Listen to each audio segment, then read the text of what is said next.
آپ لوگ بھی اگر یہ سوچتے ہوں گے وہ شیطان وسوسہ لاتا ہوگا کہ یہ کیا تفسیر چھوڑ کر یہ ایصال ثواب کی طرف آ گیا، تو میں کہوں کہ وسوسے پر لعنت بھیجیے، وہ لاحول پڑھیے، شیطان کو بھگائیے۔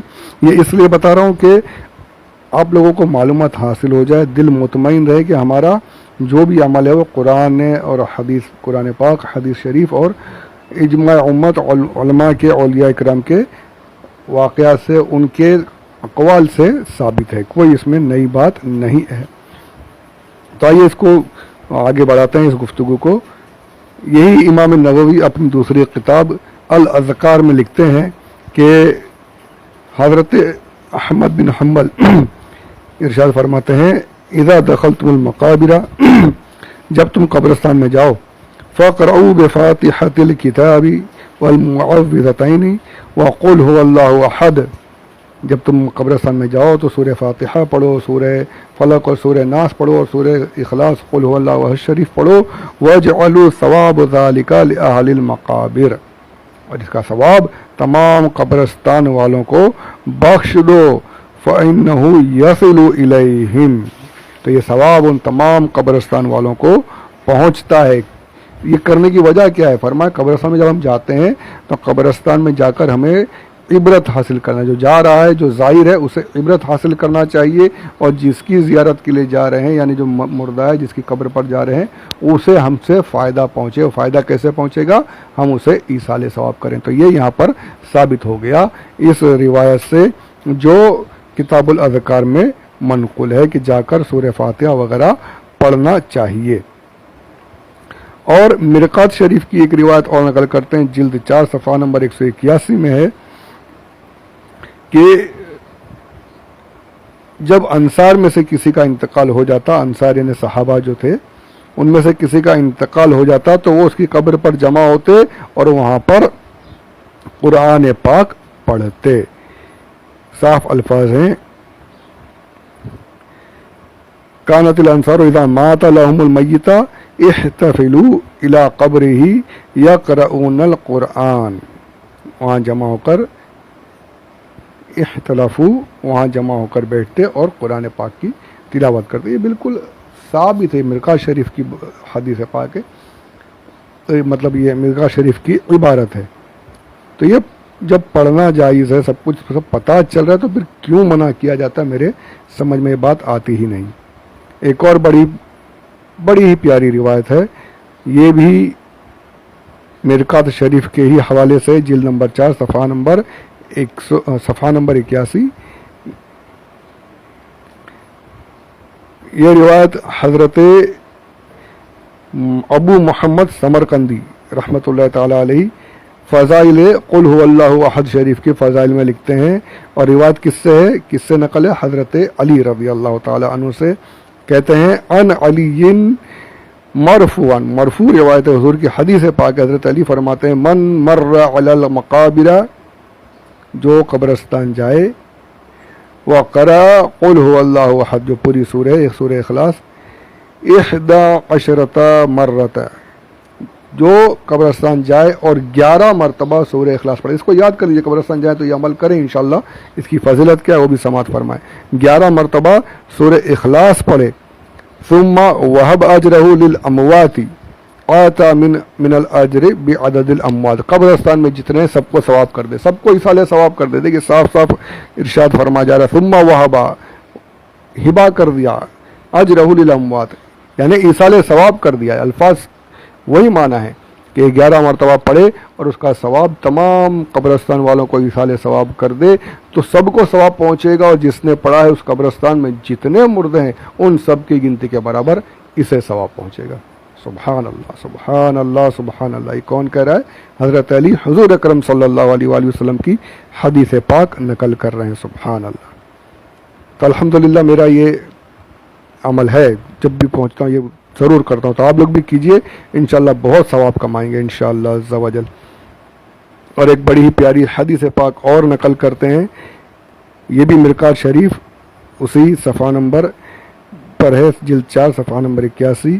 حضور اکرم صلی اللہ علیہ وآلہ وسلم ارشاد فرماتے ہیں من دخل المقابر ثم قرأ فاتحة الكتاب وقل هو الله احد والهاكم التكاثر سورہ فاتحہ پڑھا، جس جو قبرستان گیا اس نے سورہ فاتحہ پڑھی، سورہ اخلاص پڑھی، سورہ تکاثر پڑھی.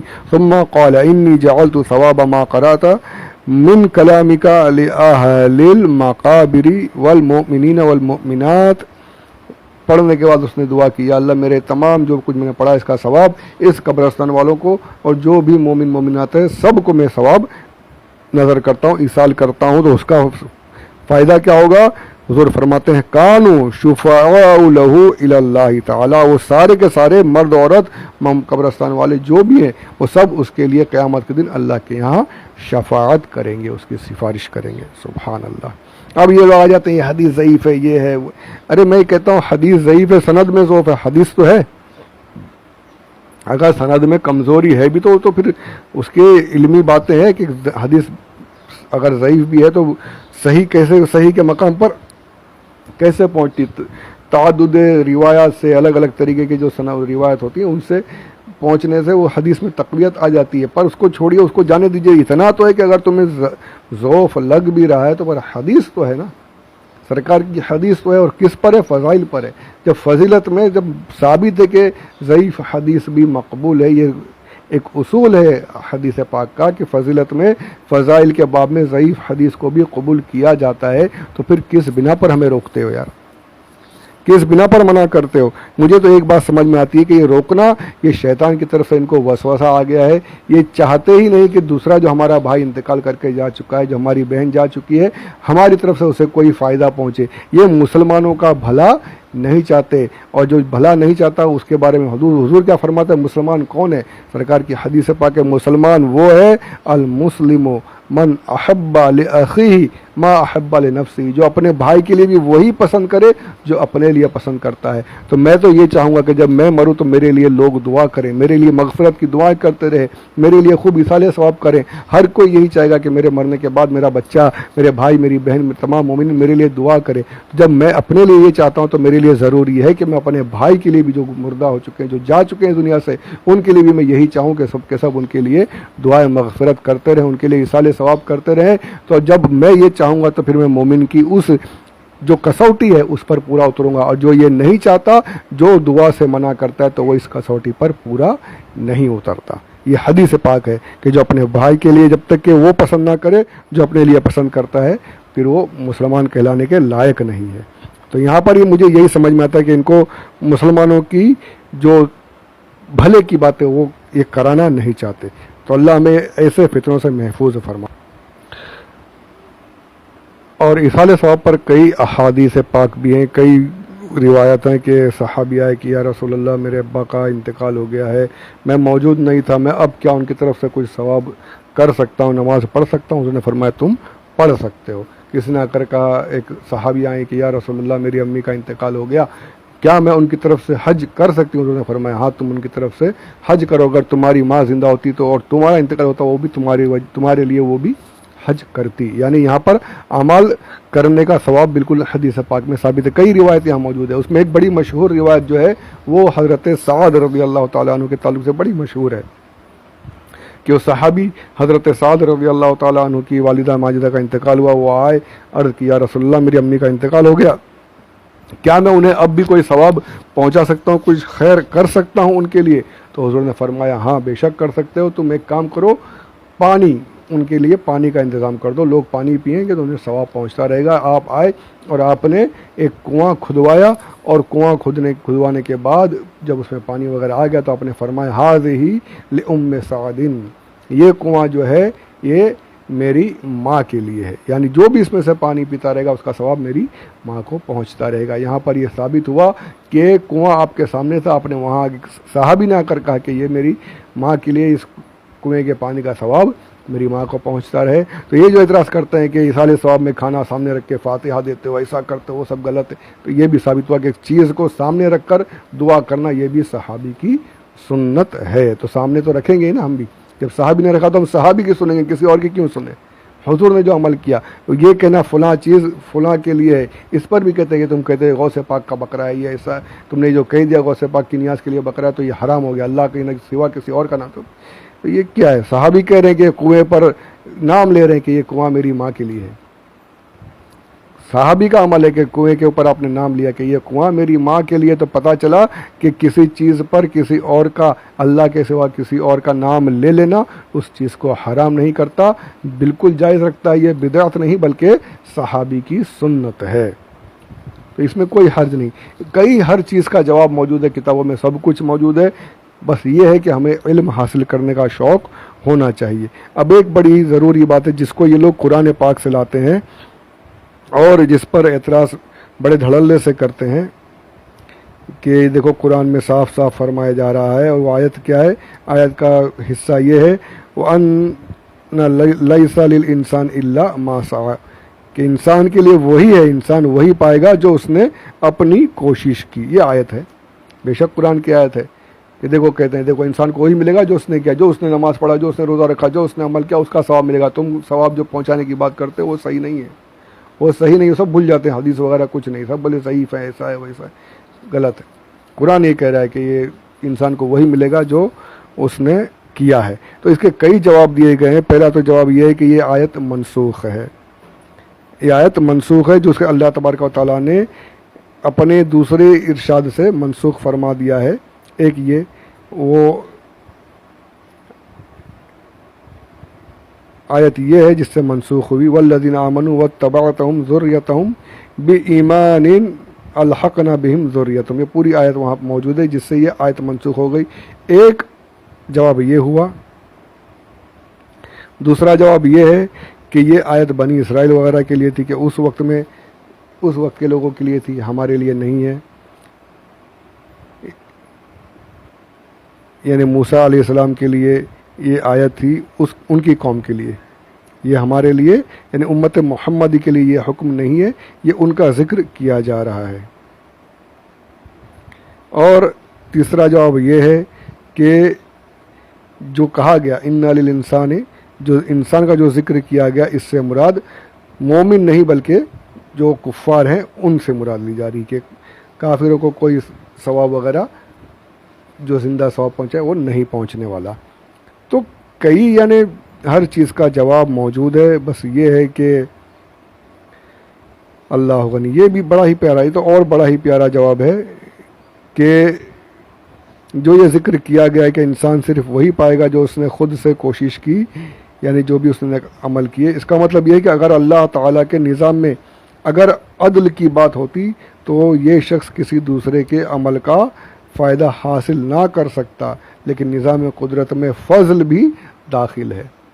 یعنی کہا جا رہا ہے کہ انسان اگر میں انصاف سے عدل سے کام لوں تو تمہارے لیے تو وہی ہے کہ جو تم کر کے آ گئے، بس بات ختم، لیکن میں رحمان و رحیم ہوں، میں نے راستہ کھول کے رکھا ہے کہ تم نے جو کیا اس کا تو تمہیں ثواب ملے گا، تمہیں اجر ملے گا، لیکن اگر تمہارے بھائی بھی کرتے رہیں گے تو انشاءاللہ تمہارے لیے اس کے عمل سے بھی تمہیں ثواب پہنچتا رہے گا۔